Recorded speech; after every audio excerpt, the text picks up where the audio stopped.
어렵습니다. 그 말이 그 말 같고 또 그 말이 그 말 같고 그렇습니다. 사도 바울은 우리 5장 앞쪽에 지금 로마서의 주제는 로마에서 우리 주님을 섬기던 성도님들이 결코 2등 국민일 수 없다. 하나님 나라에 있어서 우리 이스라엘 성도들이나 마찬가지로 그 태생적으로 아브라함의 혈통을 지닌 그러한 분들과 다름없이 하나님 앞에서 1등 국민이다 라고 하는 점을 계속해서 지금 사도 바울께서 격려하고 계시고 있는 중입니다. 사도 바울이 강조하는 바는 그 어떤 것을 행함을 통해서 우리가 구원을 얻는 것이 아니라 하나님의 전적인 은혜로 인해서 구원을 얻게 된 것이다. 그렇기 때문에 유대인이나 헬라인이나 예수님을 믿으면 동일한 하나님의 권속들이다 라고 지금 논리를 계속 이어나가고 있는데 5장 11절 그러니까 어떻게 하자? 이제 우리로 화목을 얻게 하신 우리 주 예수 그리스도로 말미암아 하나님 안에서 또한 즐거워합시다. 우리 구원받은 것을 즐거워합시다. 함께 기뻐합시다.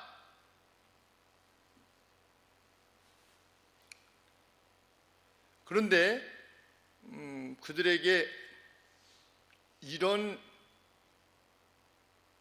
의문이 존재할 수 있었던 것입니다. 어떤 의문이냐면 어떻게 예수님 한 분의 죽음으로 모든 사람들이 죄로부터 노임을 받을 수 있는가?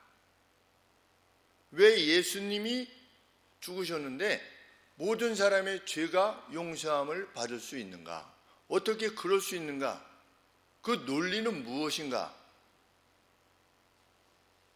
예수님이 죽으셨는데 왜 우리가 그 예수님을 믿으면 용서를 받게 되고 구원을 얻게 되고 영생을 얻게 되는가? 그 상관관계는 무엇인가?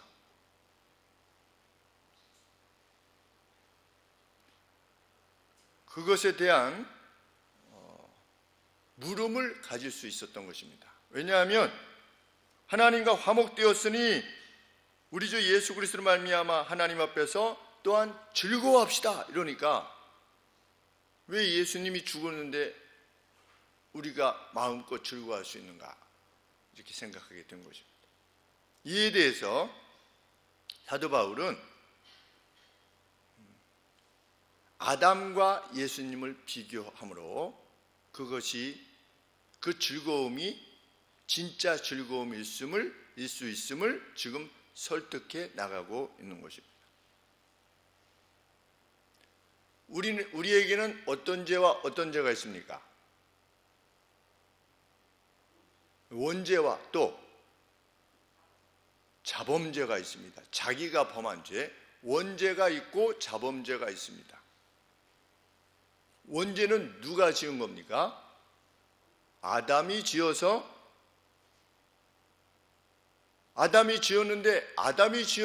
왜 우리가 죄가 있게 되는 것입니까? 아담이 잘못한 것이 왜 우리가 죽어야만 되는 이유입니까? 그 상관관계는 무엇입니까? 모릅니다. 성경에 그 상관관계가 왜 그런가에 대해서 정확하게 설명하지 않습니다. 그래서 신학자들이 여러 가지 이유를 대는데 그 이유 중에 하나가 대표설입니다. 대표설. 하나님과 인간 사이에 모든 인류의 조상으로서 아담이 하나님과 계약을 맺었다는 겁니다. 그래서 그 계약이 아담의 범죄로 파괴되어서 깨짐으로 인해서 아담 이후로 나온 모든 사람들이 하나님께 죄인이 되었다.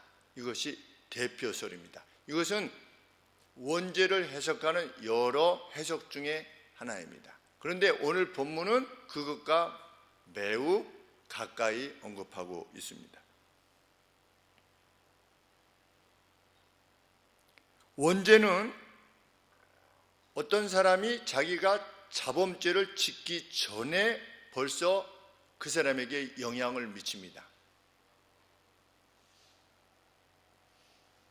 그래서 죽음이 모든 사람들에게 영향을 미치는 것은 아담이 지었던 원죄의 영향입니다. 자기의 자범죄를 짓지 않은 어린 아이도 죽습니다.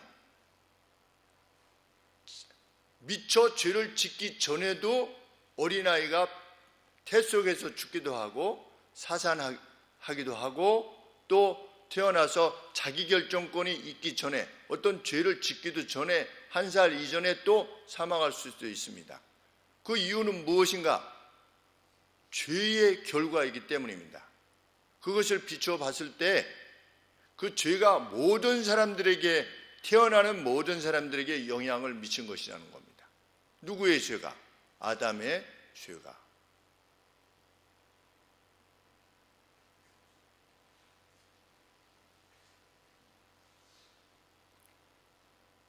구약의 율법이 모세에 의해서 주어졌는데 주전 1400년 정도에 주어졌는데 성경은 죄가 죄로 인식되지 않았던 율법이 있기 전에도 죄가 세상에 존재했다. 우리 구약에 율법이 있는데 이렇게 하지 말아라, 이렇게 해라, 이렇게 하지 말아라, 이렇게 해라 라고 하는 율법이 있는데 율법이 주어지기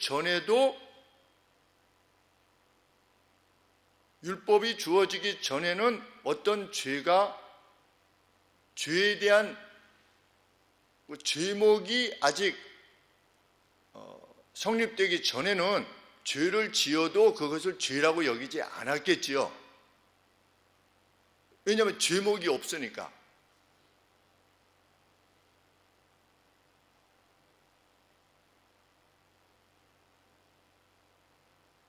국기문란죄, 제목이 있습니까? 없습니까? 국기문란죄. 잘 모르겠습니다. 저도. 국정농단죄. 제목이 있습니까? 없습니까? 없답니다. 국정농단죄. 그런 죄목 자체가 없습니다. 죄목 자체가 없으면 그 죄는 성립이 안 되는 겁니다. 죄로 가령 예를 들면 율법이 있기 전에 율법이 이것이 죄다, 이것이 의로움이다 라고 하는 공식적인 하나님으로부터의 천명이 있기 전에는 죄를 죄로 여기지 않았던 겁니다. 그런데 죄를 죄로 여기지 않았지만 죄가 있었다는 겁니다. 무엇을 보면 알 수 있느냐? 사망이 있었기 때문입니다. 그것이 죄냐 아니냐라고 말할 수 없는 그 율법이 주어지기 전에도 이미 죄는 존재했다. 왜? 그 사람들이 아담을 비롯해서 다 죽지 않았느냐? 사람이 죽는다는 것은 죄의 결과이기 때문에 그때에도 죄가 이미 있었다는 겁니다. 그러면 그 죄가 누구의 죄냐는 겁니다. 뭡니까? 아담의 죄라는 겁니다. 만약에 자범죄라면, 자기가 범한 죄라면 죄목이 없지 않습니까? 그렇기 때문에 죽어야 될 이유가 없는데 왜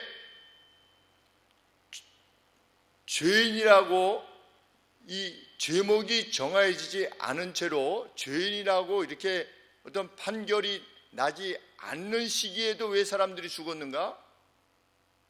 그것은 아담의 죄 때문에 죽었다는 거죠. 그만큼 한 사람 아담의 죄가 인류 전체에게 영향을 미쳤다는 겁니다. 그래서 12절에 한 사람으로 말미암아 죄가 세상에 들어오고 그 죄로, 그가 지은 죄로 말미암아 사망이 왔다.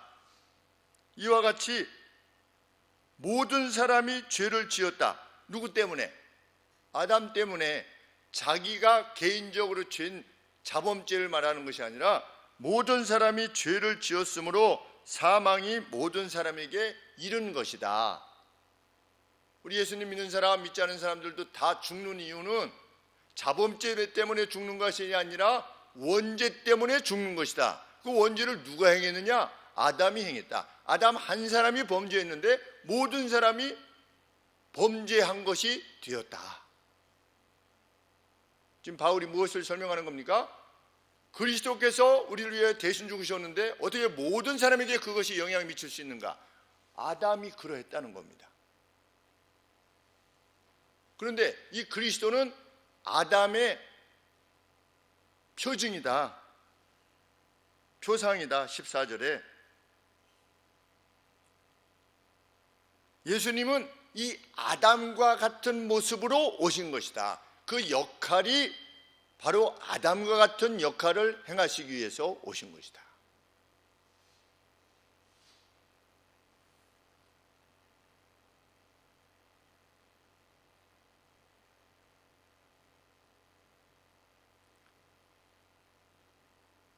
그렇게 아담이 지은 죄는 한 개인이 자범죄를 지었는가 여부를 넘어설 만큼 우리들의 본질적인 죄다 설명하고 있는 것입니다.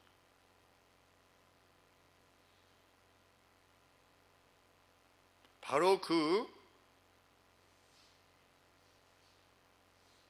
둘째 아담으로서 예수님이 오셨다는 겁니다. 15절에 보시면 아담이 죄를 지어서 온 인류가 죄의 영향하에 있게 된 것 같이 그리스도로 인한 하나님의 은혜가 얼마든지 많은 사람들에게 풍성할 수 있다는 차원에서 예수님은 둘째 아담이시라는 겁니다. 아담이 범죄해서 그 죄가 모든 사람에게 미친 것처럼 하나님께서 그리스도를 통해서 거저주시는 은사, 여기 은사라고 그랬는데 왜 은사라고 표현을 했는지 모르겠습니다. 프리 기프트라고 되어 있습니다. 프리 기프트. 이미 값을 다 치르고 그냥 주신 선물, 그런 차원에서 은사.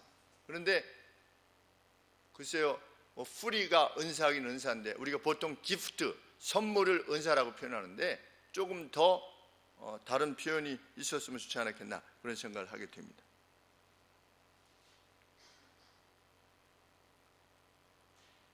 결국 우리가 해결해야 되는 죄의 문제는 우리 개개인이 하나님 앞에서 얼마나 잘 행해야 되느냐 하는 것에 의해서 해결되는 것이 아니라 이 본질적인 죄의 문제를 해결해야만 된다는 것입니다. 아무리 자기가 자범죄를 범하지 않고 아무리 착한 일을 해도 아담에 의한 죄를 벗어낼 수 없듯이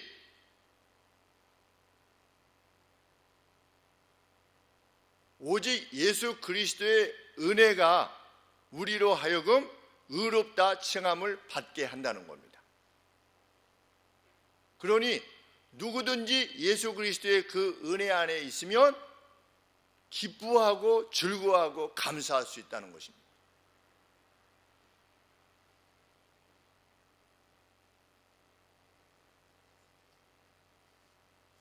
16절에 보시면 15절 16절에 그러나 이 예수님을 통한 거저 주시는 선물은 아담의 범죄와 같지 아니하니 곧 한 사람의 범죄를 위하여 많은 사람이 죽었은즉 그렇다면 더더욱이 하나님의 은혜와 또는 한 사람 예수 그리스도의 은혜로 말미암는 선물이 많은 사람에게 넘칠 것이다. 또 이 선물은 아담으로 말미암은 것과 같지 아니하니 심판은 한 사람을 인하여 정죄에 이르게 하였으나 은사는 많은 범죄를 의롭다고 할 수 있기 때문이다. 이 말이 무슨 말인가? 예수님에 의해서 주어지는 선물은 아담을 통해서 온 것과 우리가 아담에 의해서 받게 된 이 원죄와 비교할 수 없대요. 어떤 점에 있어서? 아담의 범죄 하나가 우리 모두를 죄인이라고 만들었지만 예수님이 주시는 은혜의 선물은 아무리 많은 죄를 지었다 할지라도 그것들 모두를 무죄로 선고하게 할 수 있기 때문이다. 첫째 아담의 영향, 둘째 아담이신 예수님의 영향을 비교할 수가 없다는 것이지요. 첫째 아담은 죄를 져서 모든 인류가 죄인이 됐어요. 그런데 이 둘째 아담은 이 죄가 아무리 많다 할지라도 이 둘째 아담은 이 모든 죄를 다 파기할 수 있을 만큼, 그래서 의롭다고 칭할 수 있을 만큼 더 풍성하고 크시다는 겁니다. 아담의 영향, 첫째 아담의 영향보다 둘째 아담의 영향이, 예수님의 영향이 훨씬 더 크고 막대하다는 것입니다.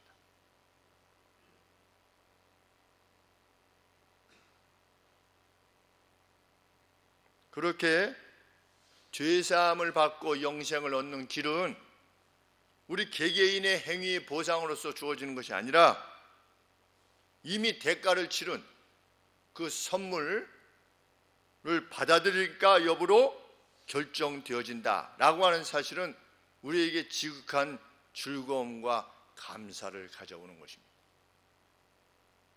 우리는 치성으로 하나님 앞에 드리는 하나님의 호의를 이끌어내기 위해서, 신의 호의를 이끌어내기 위해서 내가 행하는 그 어떤 것들, 하나님 옆에 호박도 드려보고, 호박 어떠세요? 호박까지 안 드세요? 요 배 큰 건데 요 배는 좀 어떻습니까? 좀 드셔보시고, 요 호박하고 배하고 안 드시겠어요? 그러면 좀 사과도 이번에 좀 가져오는데, 이렇게 하나님의 호의를 이끌어내는 그 어떤 행위에 의해서 우리가 의롭다 인정을 받게 된다면 어떻게 즐거워할 수 있겠냐는 겁니다. 이거 하나님이 받으신 거야, 안 받으신 거야? 늘 평생을 살면서 이거 지금 어디까지 이거 퍼센테이지가 구원의 일을 맡고 여기까지 찬 거야. 이 천장이 구원이라면 여기까지 채워진 거야. 모르지 않겠습니까? 개개인의 행위로 인한 구원을 말하게 된다면. 그런데 인류가 아담의 죄로 전부 죄인이 된 것처럼 내가 어떻게 하든지 죄인이 되는 겁니다.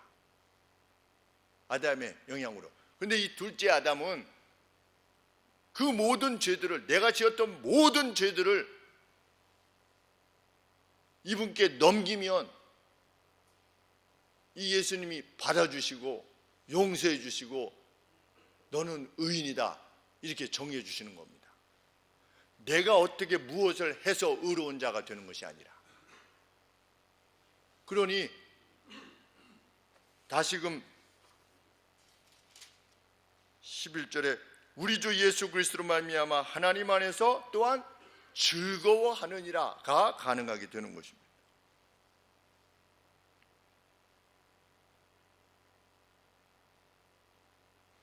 (20절에) 보시면 그리스도의 희생에 앞서 율법이 왔습니다.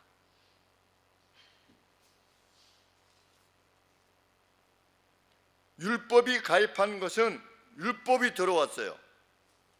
그런데 율법은 상황을 악화시켰을 뿐이다. 즐거움을 준 것이 아니라 고통을 주었다. 왜 고통을 주었을까요? 율법이 있기 전에는 죄를 죄로 알지 못했었는데 율법이 들어온 이유는 이후에는 사람들이 어떤 것을 행했을 때 이게 죄구나, 죄를 점점 더 예민하게 느끼게 된 겁니다.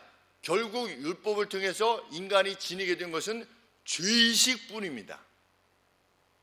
이것도 못 지켰네. 저것도 못 지켰네. 이것도 못 지켰구나. 이거 율법이 가입한 것은 범죄를 더하게 하기 위해서 율법이 가입했다. 이런 가입이라고 하는 것은 커민한 겁니다. 율법이 들어왔습니다. 율법이 들어왔는데 그 결과가 무엇이냐? 더 죄의식에 가득 차게 되었습니다. 무엇이 아니고, 즐거움이 아니고. 율법은 죄와 죽음의 상태를 변화시키는데 아무런 영향을 끼치지 못하고 오히려 죄를 더 심화시켰을 뿐이다.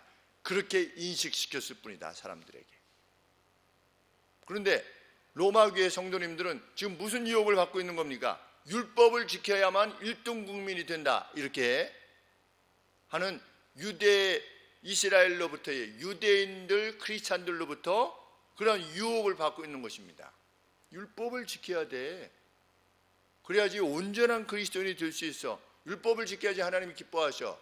그런데 사도 바울은 아니라는 겁니다. 더 본질적인 것은 그리스도의 의라는 겁니다. 둘째 아담으로서의 그리스도의를 받으면 첫째 아담의 그 죄악을 받은 것 이상으로 의롭다 칭함을 받게 된다는 것입니다. 그 사람들이 누구입니까? 오늘 우리들입니다. 우리는 율법 다 지킬 수 있습니까? 불가합니다. 조금만 스트레스 받아도 와! 이렇게 하지 않습니까? 평상시에는 좋았다가 뭐가 이게 또 스트레스 받으면 사람이 돌변합니다. 그 사람이 우리입니다. 원수의 소가 무거운 짐을 지고 가다가 넘어지면 반드시 너는 못 본 채 하지 말고 일으켜 세워라, 이렇게 말씀하셨는데 우리가 그렇게 합니까? 쌤통이다, 이렇게 해야지. 하나님, 저놈을 한번 손봐 주시옵소서 라고 하는 마음이 더 가슴에 있는 사람들도 예수님 믿는 사람들 가운데 있습니다. 누구를 도와주려다가 반드시 도와줘야 되는데 몰라, 그리고 그냥 가는 경우가 많지 않습니까? 겉옷을 달라고 하면 속옷까지 내어주는 사람이 되라고 그러셨는데 그렇게 못합니다. 우리는 웬만하면 누가 2kg를 같이 막 억지로 너 2kg 나랑 같이 가져 라고 하면 해줄래다가도 안 합니다. 내가 2kg 같이 가지려고 지금 마음 먹고 이제 해주고 있는데 이쪽에서 야 2kg 좀 같이 가져 그러면 해줄래다가도 안 해줍니다. 그런데 예수님은 심리를 가주는 사람이 되라. 이 말씀에 비춰보면 우리들이 점점 즐거워지고 행복해지는 것이 아니라 이것도 못하고 저것도 못하고, 그렇게 예수님은 오셔서 둘째 아담의 역할을 하심으로 우리를 그 모든 죄악으로부터 자유케 하셨다는 겁니다.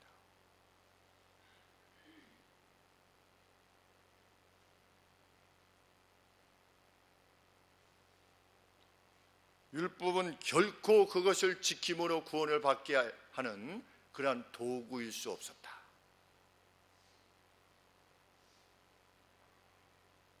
그러나 20절 말씀대로 죄가 증가하는 곳에, 죄가 더한 곳에 은혜가 더욱 넘쳤나니, 죄가 증가하는 곳에 그리스도를 통해서 하나님이 주시는 은혜는 더욱 풍성하게 된다.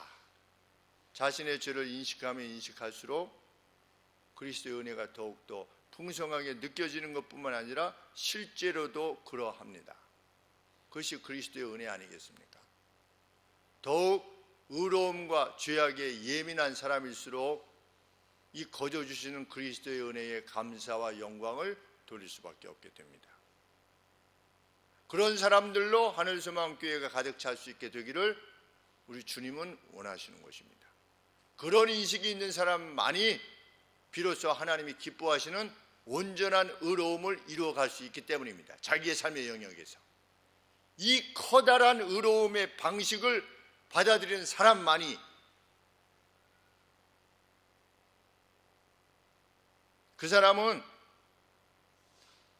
구원에 필요한 최소 조건만 감당하려 하지 않게 됩니다.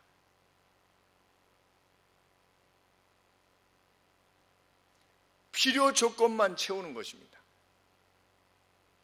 그것은 치성입니다. 그러나 이 그리스도의 진정한 의를 깨닫는 사람은 마음껏 즐거워하는 것만큼 하나님이 기뻐하시는 온전한 사람이 되어서 의로움에 막 나서는 것입니다.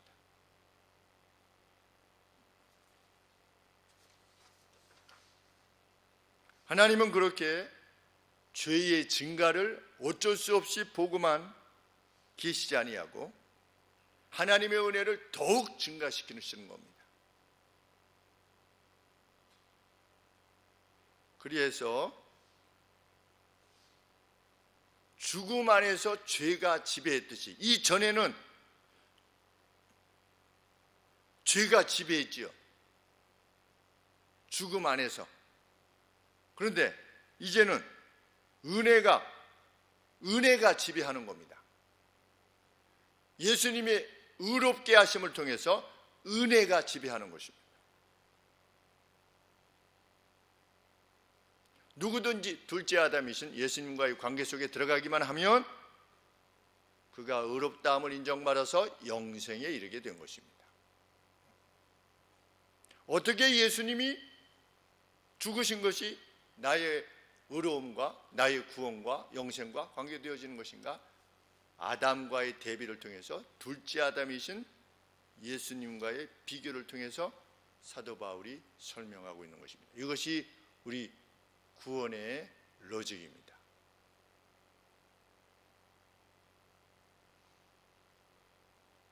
우리는 그렇게 의인이 되었습니다. 좀 부족할 수 있습니다. 우리가 살아가다가 우리 현재적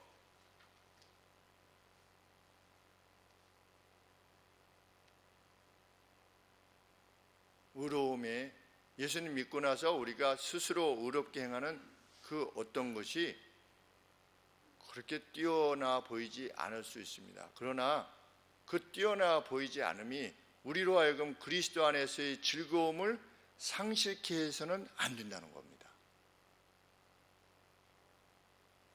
물론 우리는 그리스도께서 할 수 있다라고 하시고 또 원하신다라고 하시는 그러한 모습으로 매일같이 한 걸음씩 나아갈 것입니다. 나아가고자 할 것입니다.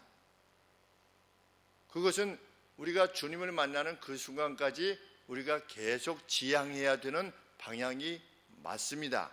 그럼에도 불구하고 우리가 우리 스스로 행하는 그것이 의로움이 그리 뛰어나지 않는다 할지라도 그것 자체가 우리의 구원을 결정하는 것이 아니라고 하는 사실을 기쁨으로 삼아 여전히 그 복음 안에서 즐거움 안에서 있어야 된다는 것이 성경의 가르침입니다.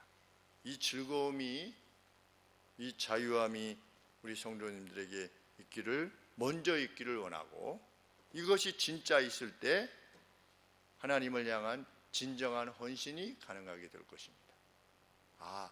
나의 그 무엇으로 누구를 사랑할 때 그 사람이 가지고 있는 그 무엇 때문에 그 사람을 사랑하면 좀 그렇지 않습니까? 저 사람은 돈이 많구나. 그래서 그 사람을 사랑하는 것처럼 하나님께서 우리를 보실 때 너는 착한 일 많이 하는구나. 그래서 내가 너를 더 사랑하마. 만약에 이런 식의 사랑이라면 얼마나 불안하겠습니까? 그러나 연약함에도 불구하고 그냥 집으로 오는 겁니다. 다 탕진하고 집으로 오는 겁니다. 그냥 아버지 집으로 그냥 가는 겁니다. 그것만으로도 아버지께서는 기뻐하시는 것이다. 그 둘째 아들이 집에 가가지고 탱자 먹고 놀지 않았을 것입니다. 그가 돌아올 때 무엇을 각오한 것입니까? 내가 아버지 집에서 이제는 참 종가같이 열심히 해야 되겠구나, 이런 마음으로 돌아온 것 아니겠습니까? 아버지의 사랑을 진짜 깨닫게 되면 그렇게 되는 것입니다. 우리의 구원이 정말 그렇게 주어진 것임을 확신하는 기쁨 가운데 늘 있게 되기를 소원합니다. 기도하겠습니다.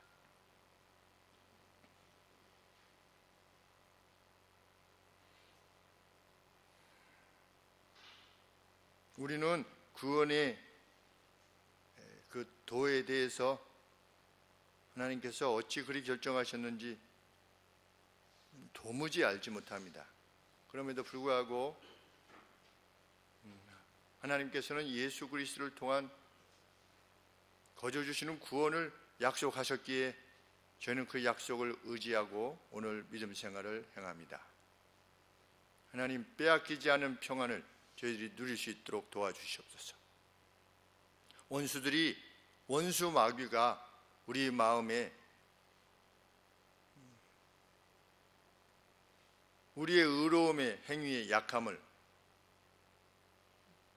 빗대어 구원받지 못한 자로 우리의 마음을 흔들려 할 때마다 하나님, 우리가 무엇에 의해서 구원을 받았는가에 대해서 결코 진리를 놓지 않고 나아갈 수 있게 하여 주옵소서. 그럴 때 우리는 또 다른 사람들을 얼마든지 용납할 수 있고, 또 우리가 보기에 악한 자라 할지라도 사랑할 수 있고 돌아보고자 할 수 있게 될 것을 확신합니다. 하나님, 그런 믿음의 사람으로 저희들 앞으로 살아가게 하여 주옵소서. 예수님의 이름으로 기도합니다.